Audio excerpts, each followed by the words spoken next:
우리에게 주시는 하나님의 말씀은 사도행전 11장 19절부터 26절입니다. 제가 보는 성경으로 신약 207쪽입니다. 말씀을 봉독할 때에 하나님의 음성을 들으시기 바랍니다. 그때에 수데마네 일로 일어난 환란으로 말미암아 흩어진 자들이 베니게와 구브로와 안디옥까지 이르러 유대인에게만 말씀을 전하는데, 그 중에 구브로와 구레네 몇 사람이 안디옥에 이르러 헬라인에게도 말하여 주 예수를 전파하니, 주의 손이 그들과 함께 하심에 수많은 사람들이 믿고 주께 돌아오더라. 예루살렘 교회가 이 사람들의 소문을 듣고 바나바를 안디옥까지 보내니, 그가 이르러 하나님의 은혜를 보고 기뻐하여 모든 사람에게 굳건한 마음으로 주와 함께 머물러 있으라 권하니, 바나바는 착한 사람이요 성령과 믿음이 충만한 사람이라. 이에 큰 무리가 주께 더하여지더라. 바나바가 사울을 찾으러 다소에 가서 만남에 안디옥에 데리고 와서 둘이 교회에 1년간 모여 있어 큰 무리를 가르쳤고, 제자들이 안디옥에서 비로소 그리스도인이라 일컬음을 받게 되었더라. 아멘. 사람은 이 손이라고 하는 도구를 사용해서 인류 문명을 발전시켜 왔습니다. 굉장히 손이 아름답기도 하고 정교하기도 합니다. 손을 이용해서 우리는 아주 가느다란 그 실을 바늘에 낀다든지, 그리고 굵직한 망치를 들어서 일을 한다든지, 이 손으로도 모든 것을 사용을 하고 있습니다. 그것만이 아니라 손은 예민해서 만지면은 이것이 부드러운지 딱딱한지 물인지 이러한 것들을 다 체크해내는 그런 감각기관이 이 안에 있습니다. 이렇게 인간의 손이 정교하게 된 데에는 세 가지의 이유가 있습니다. 첫째, 우리 손에는 약 50개 이상의 뼈로 이루어져 있어서 어떤 것든지 쥘 수 있고 움직일 수 있는 이러한 그 뼈 형성이 되어 있다는 것이죠. 그리고 두 번째는 엄지손가락이 관절로 연결되어 있습니다. 그래, 같은 손에 있는 다른 손가락과는 다 맞닿을 수가 있는데 이 다른 것끼리는 잘 안 돼요. 그래서 이러한 특수한 그 안장 관절이 우리에게 연결되어 있다. 그리고 세 번째는 인간의 손 끝은 이 끝에 살아있는 센서라고 해서 만지면은 다 알 수 있게끔 이러한 세포들이 이 안에 뭉쳐 있다라고 합니다. 또 그것만이 아닙니다. 설교를 하는 목회자들이 설교를 어떻게 해야 되는가를 배웁니다. 그런데 그 중에 말만이 아니라 손을 사용하는 이 손의 사용법을 배우고 있습니다.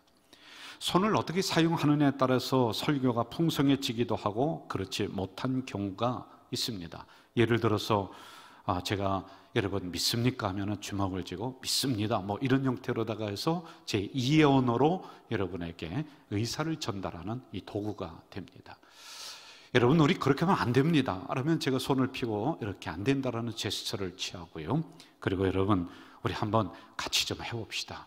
우리 한번 화합을 합시다 할 때는 제가 두 손을 이렇게 맞잡기도 하는 이러한 제 2의 언어로 손을 사용한 것을 저희들은 배우고 있습니다. 저는 예배를 마치며 나가는 성도들을 보며 인사를 하고 제가 어느 때는 다가가서 악수를 하며 손을 잡아줍니다. 그래서 이 손은 저의 감정을 전달하는 하나의 매개체가 되기도 합니다. 제가 손을 잡고 어떤 분은 따뜻하게 감싸줍니다. 두 손으로 꼭 잡고 이렇게 있습니다. 그러면 지난주에 그분은 어려움을 겪었고, 그리고 또 지난주에 수술을 했었던 이러한 분들은 제가 굳이 말을 하지 않고요, 말을 안 해도 손만 꼭 잡아줘도 저의 감정이 서로가 전달이 되는 이러한 도구입니다. 어떤 분은 제가 악수를 하면서 막 흔듭니다. 막 이렇게 흔들어요. 그러면은 그분은 축하할 일이 그 집안에 있었습니다. 그래서 제가 말을 하지 않아도 축하한다라고 하는 이런 뜻으로 제가 흔들기도 합니다. 오늘도 예배를 마치고 우리 집사님 한 분 뒤에 앉아서 제가 예배 때마다 나올 때마다 기도를 해주고 있거든요. 그런데 그분은 뜻하지 않은 폐암으로 인해서 망연자실하고 있습니다. 제가 그 집사님의 머리에 손을 얹고 안수를 할 때는 제 손이 아니라 주님의 손이다라고 하는 것입니다. 이처럼 누군가 내 손을 잡아준다든지 아니면은 일손을 거들어 준다든지 또는 위로를 해준다든지 하면은 손을 맞잡았는데도 불구하고 여기에 감정이 전달이 되어서 힘을 얻기도 하고 응원을 하기도 하는 이러한 일이 일어납니다. 이렇게 손은 창조할 수도 있고 파괴할 수도 있습니다. 사람을 어루만질 수도 있고 상처를 줄 수 있는 것이 바로 손입니다. 여러분, 축복할 수도 있습니다. 그런데 손가락질하면서 저주할 수도 있는 게 바로 손입니다. 구걸할 수도 있고 나눠줄 수도 있는 것이 바로 손이라고 하는 것입니다. 21절 이렇게 말씀하고 있죠.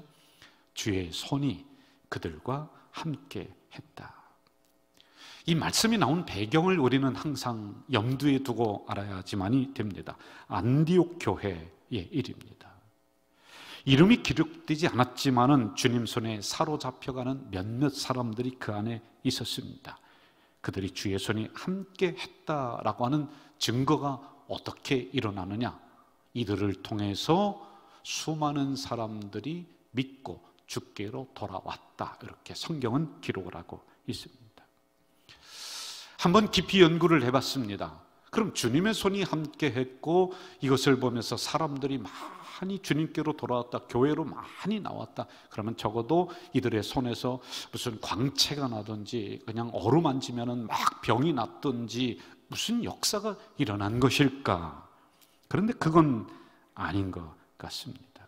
그 현상은 어디에도 찾아볼 수가 없습니다. 그러면 그렇게 주의 손이 함께 했다라고 이렇게 기록한 사람들은 과연 누구일까? 역사적인 자료를 찾다가 제가 깜짝 놀랐습니다. 오늘 위대한 목사님, 하나님이 중요하게 사용하시는 부흥 강사님 또는 간증을 세계적으로 다니는 그런 목사님 아니었습니다. 그들은 목회자도 아니었고요, 교회 리더자도 아니었습니다. 교회 직분을 맡은 중요한 요소에서 일하는 사람들도 아니었습니다.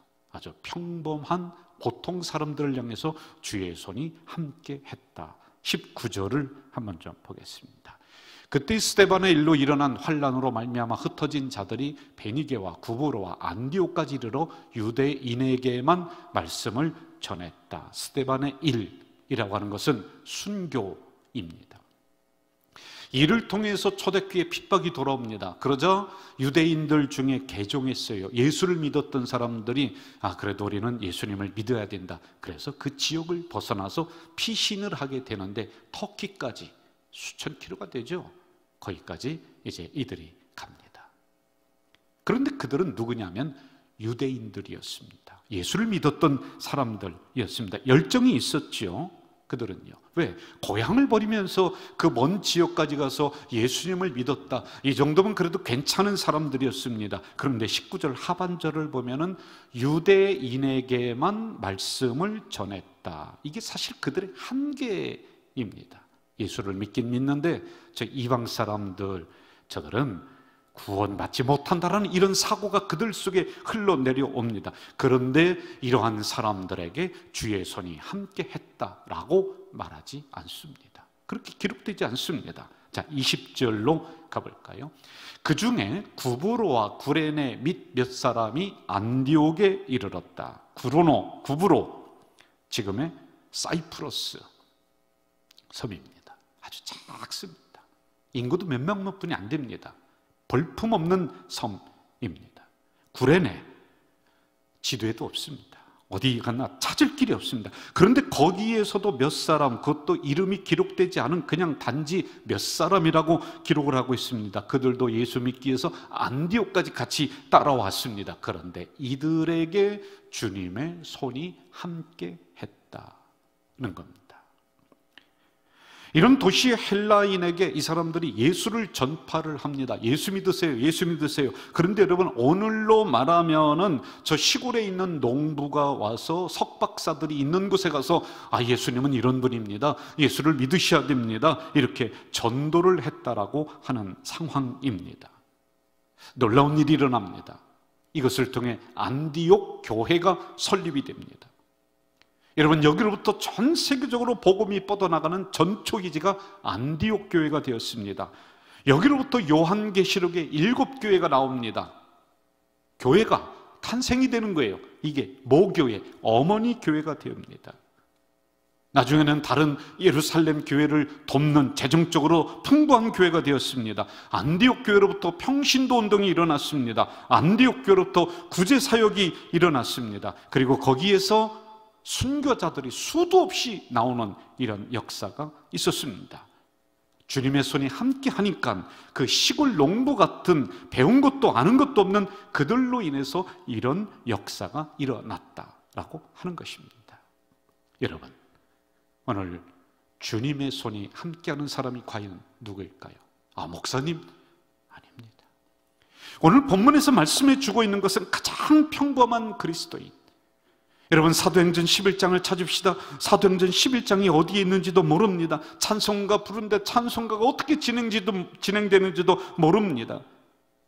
이런 평범한 그리스도인, 그냥 예수 믿으려고 신약이 뭔지 구약이 뭔지 찬송가가 어디 있는지 제대로 알지 못하는 여러분들, 여기 앉아있는 가장 평범한 사람들, 이 진리를 전해주고자 주의 손이 함께 했다. 그런 시골 사람들에게 이 말씀인 것입니다. 다시 21절로 한번 가볼까요? 주의 손이 그들과 함께 하심에 수많은 사람들이 믿고 주께로 돌아왔다. 무슨 논리를 가지고 그 사람들을 설득한 것일까요? 그런 증거가 있습니까? 그런데 이거는 잘 안 맞아요. 왜냐하면 시골에서 배우지 못한 사람들이 논리적으로는 헬라인들을 이길 수가 없습니다. 왜? 그들은요 철학자들입니다. 배운 사람들이란 말입니다. 그래서 혹자는 이렇게 얘기합니다. 그들이 기적을 일으켰을 것이다. 그런데 성경은 한 줄도 기록하고 있지 않습니다. 제가 이 부분을 고민을 많이 했습니다. 무슨 일이 도대체 일어났기에 저 시골 사람들이 갔는데 죽게 믿는 사람들이 많이 돌아왔다. 그러다가 토저 목사님의 책을 보게 되면서 이 문제가 해결이 되었습니다. 이 목사님은 한국 교회에 있는 우리 목회자들에게 아주 도전을 주시는 분입니다. 이분의 책을 보면은요, 많은 목사님들이 이분의 책을 좋아하는데 그분은 날카롭게 지적을 합니다. 오늘날의 목사는 장사꾼이 되면 안 된다. 직업이 되면 안 된다. 사명자가 되어야 된다. 그런데 그분이 번역한 책 중에 당신은 진실된 그리스도인인가 아니면은 거짓된 그리스도인인가 이런 책이 있습니다. 오늘날 거짓된 그리스도인이 거짓말로 예수 믿는 사람이 넘쳐난다는 것입니다. 거짓 목자들이 판을 치고 있다는 것입니다. 그러면서 그분이 그 책에서 강조하는 것이 있습니다. 그때 그 초대교회의 사람들은, 안디옥 교회에 있는 그러한 사람들은 밝았다, 언제나 정직했다, 언제나 희망이 넘쳐났다. 그래서 여러분, 변화의 영적인 물결을 일으켰다 기록합니다. 그러므로 저는 추측해 봅니다. 그들이 말만 번지르르 하는 그런 거짓 그리스도인이 아니라 보잘것없는 저 시골 촌사람이었지만은 진짜 그리스도인이었다. 진짜로 예수 믿는 사람들이었다. 그래서 그 지역에 영적인 선한 영향력을 끼치는 그들 삶 속에 들어가서 바르게 사는 것은 이것이다, 정직하게 사는 것은 이런 것이다라고 몸으로, 행동으로 이야기해 주는 사람들이었다.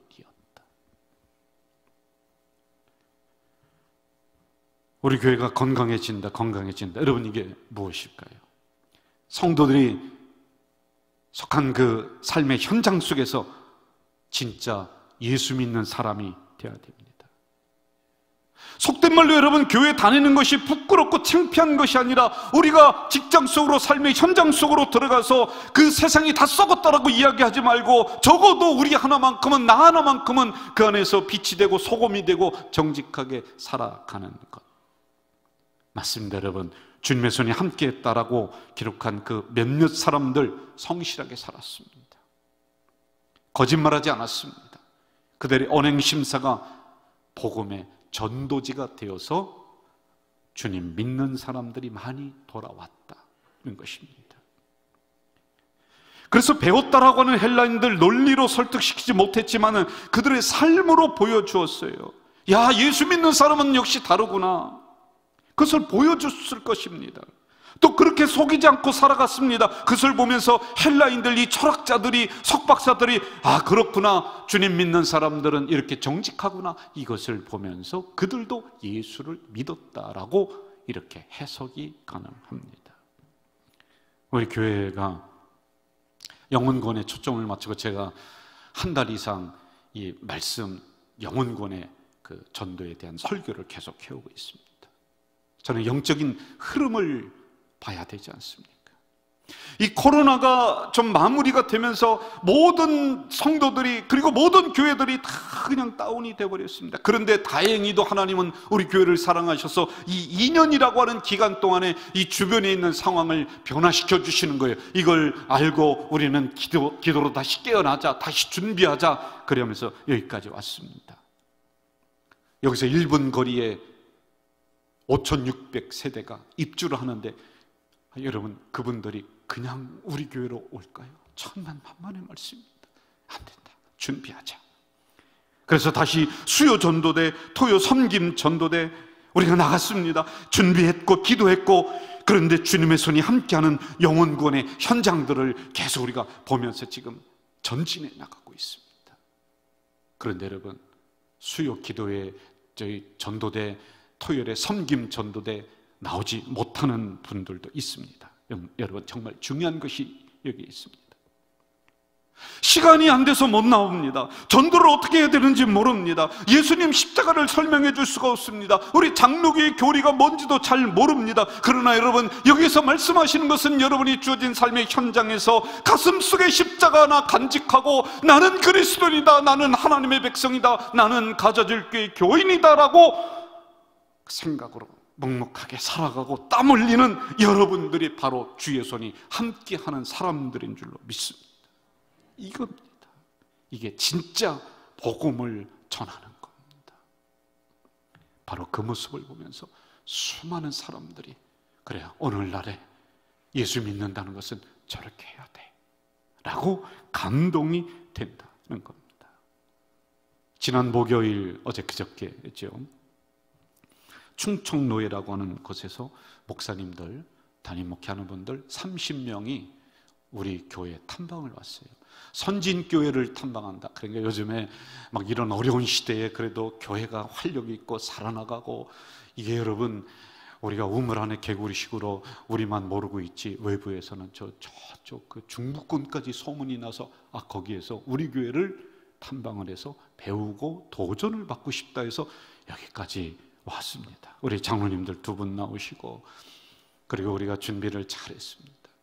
우리 교회 만든 영상을 보여주면서 진행을 하고 있는데, 끝나는 즈음에 어느 목사님이 제가 할 얘기가 있다고 요 앞으로다가 제가 마이크를 붙잡고 인사를 하는데 나오시더라고요. 근데 그분이 알고 봤더니 저의 고향교회, 시골교회를 담임하고 있었어요. 담임하고 있었던 분인데, 그 담임했던 기간에 시골교회가 건축이 된 이야기를 그분이 이제 하는 거예요. 간증을 하는 거예요.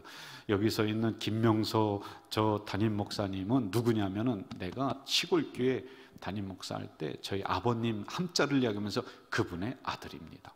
잘하는 거예요. 그래서 그분이 이런 얘기예요. 그때 교회를 지을 만한 부지가 없었습니다.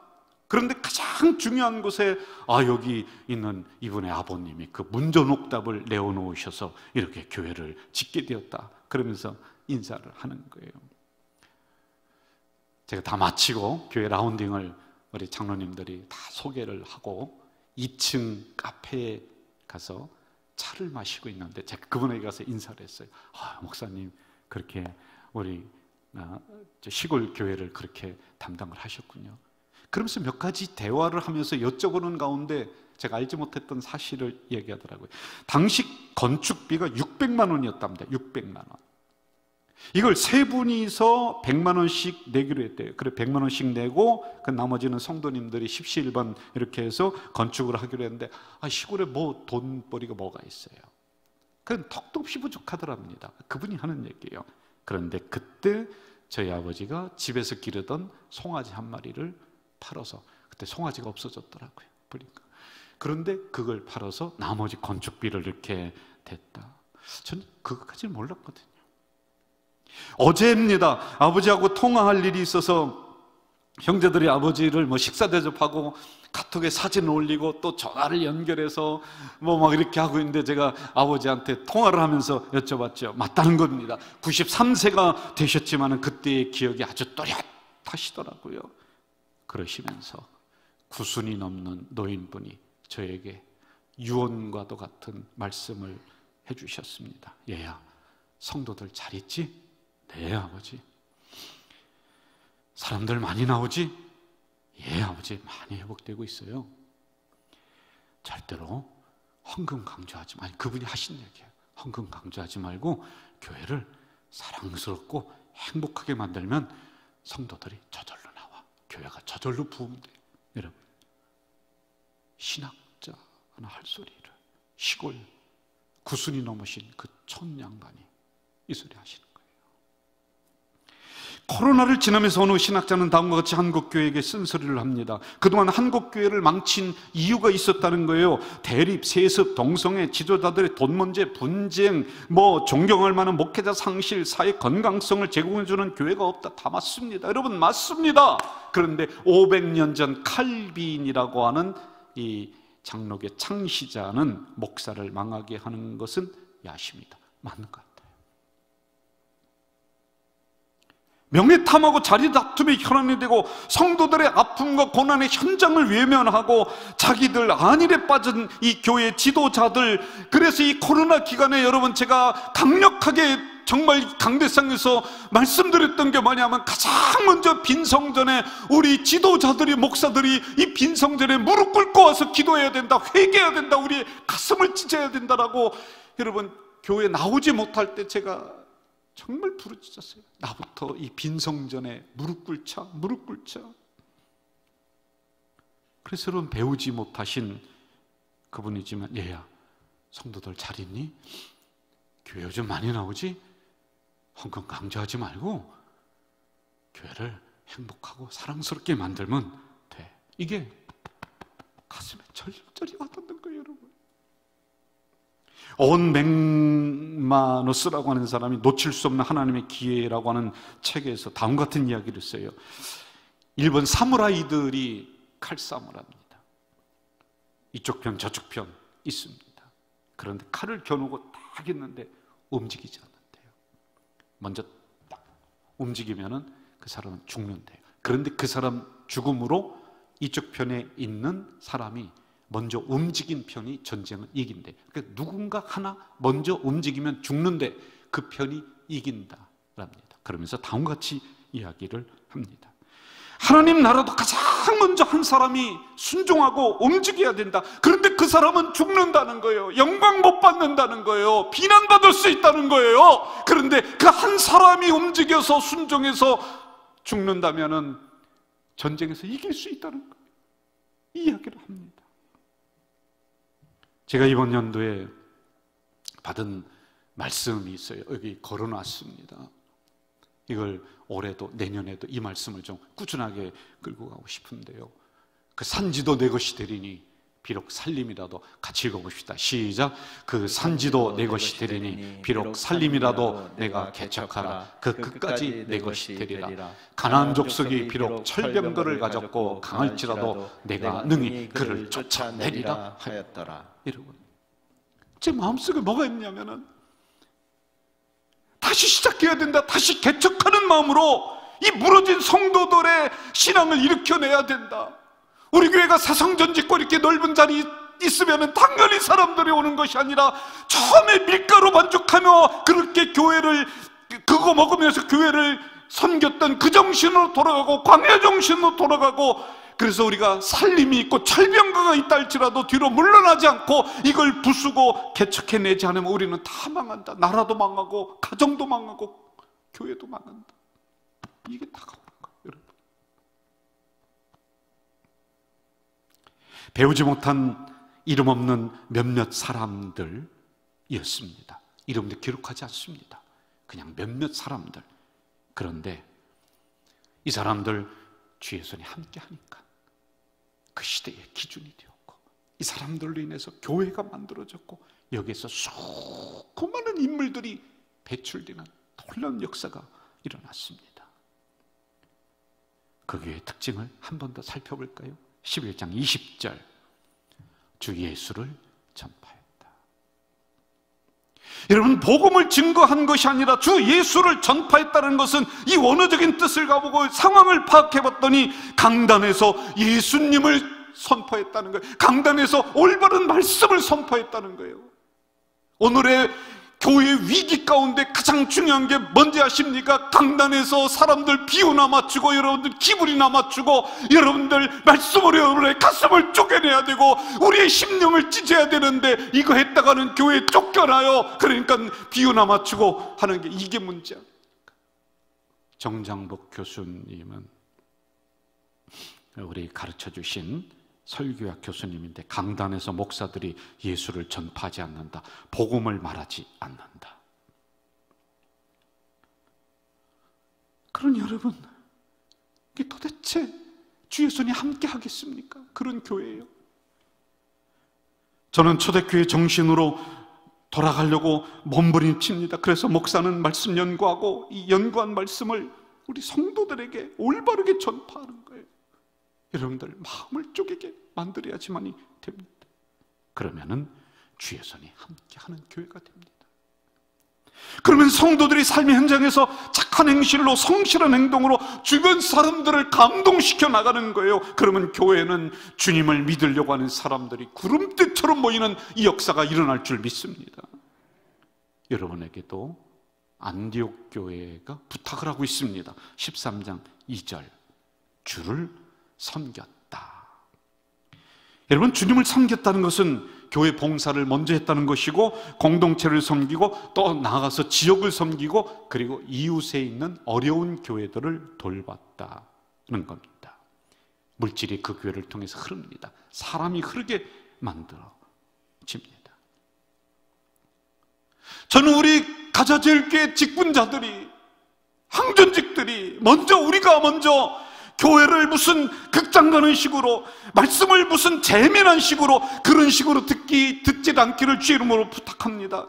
교회 멀어져서 그냥 체면치레로 내가 오늘 교회 한번 나온다라고 하는 그런 의식을 떨쳐버리시기를 주의 이름으로 부탁을 드립니다. 하나님은 구체적이십니다. 여러분 가정에서 청소하는 것처럼 하나님 이 시간에도 구체적으로 여러분의 마음을 어루만지시고 만나시기를 원하시는데, 이렇게 다가오시는 주님이신데 우리가 무슨 그냥 대충 예배드리고 하는 그런 것이 아니라 구체적으로 섬기십시오.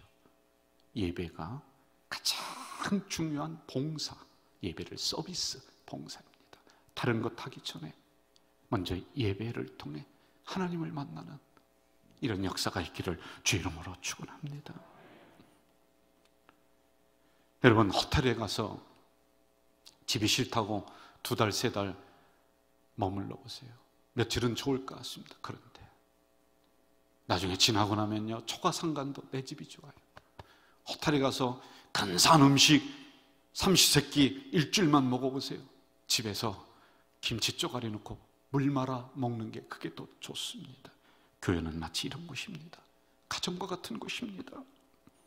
그러므로 여러분, 예배에, 이 서비스에 가장 먼저 집중하시고, 그리고 내 교회 내 사랑입니다. 곳곳에 우리의 사랑을 이제 묻혀야 됩니다. 내가 봉사할 곳이 어디 없는가를 항전직은 찾아야 됩니다. 사람이 보든지 말든지 그것은 아무 상관이 없습니다. 내가 곳곳에서 우리 교회, 나의 사랑, 나의 교회를 내가 만들어 가야지만이 됩니다. 이것이 바로 주님을 섬겼다. 그러면은 주의 손이 함께 합니다. 쓰레기 내가 먼저 치워야 됩니다. 저 풀한 포기 내가 먼저 가서 뽑아야 됩니다. 손님은 쓰레기 안 치웁니다. 그런데 주인은 치웁니다. 손님은 설거지 안 합니다. 그런데 주인은 설거지합니다. 손님은 밥맛 없다고 불평합니다. 그런데 주인은 밥 맛있다고 먹습니다. 이렇게 지도자들이 섬겨나가면요, 교회가 행복한 거예요. 그럼 주님의 손이 우리 교회와 여러분과 함께 하실 줄 믿습니다. 그러면 오지 말라고 해도 자연적으로 성도들이, 영혼 구원 받을 사람들이 옵니다. 마무리하겠습니다. 오늘 말씀에 놀라운 비밀이 안에 하나가 담겨져 있어요. 고난과 핍박의 상황에서 그들을 견디게 했던 것은 어려운 현장 속에서 교회만 주님의 손이 함께하는 것이 아니라 하나님의 손이 나와 함께하는구나, 주님이 나를 붙잡고 있구나, 이것을 그들은 믿었습니다. 갑자기 폐암 말기, 사기 진단을 받은 우리 교회 김 집사님이 망연자실하고 있었습니다. 소식을 제가 들었습니다. 병원으로 달려가고 싶었지만은 달려갈 수가 없었습니다. 요즘 병원을 못 가게 해요, 못 오게. 그래서 퇴원할 때만 말하고 퇴원한다는 소식을 듣고는 그 가정으로 불이 나게 갔습니다. 성경 한 구절을 제가 읽어드렸습니다. 두려워하지 말라, 내가 너와 함께함이라. 놀라지 말라, 나는 내 하나님이 됨이라. 내가 너를 굳세게 하리라. 참으로 너를 도와주리라. 참으로 나의 의로운 오른손으로 너를 붙들리라. 이 말씀을 읽으면서 저도 울고 그분도 울고, 뜻하지 않은 어려움 속에 처해 있는 우리 성도님들 있을 것입니다. 여러분 기억하십시오. 주님의 손이 여러분 손잡고 동행하시고 함께 하십니다. 이 찬양으로 같이 좀 결론을 삼았으면 좋겠는데, 우리가 잘 아는 찬양, 많이 불러봤던 찬양입니다. 나의 신앙의 고백을 담아서 다 함께 이 찬양 하겠습니다.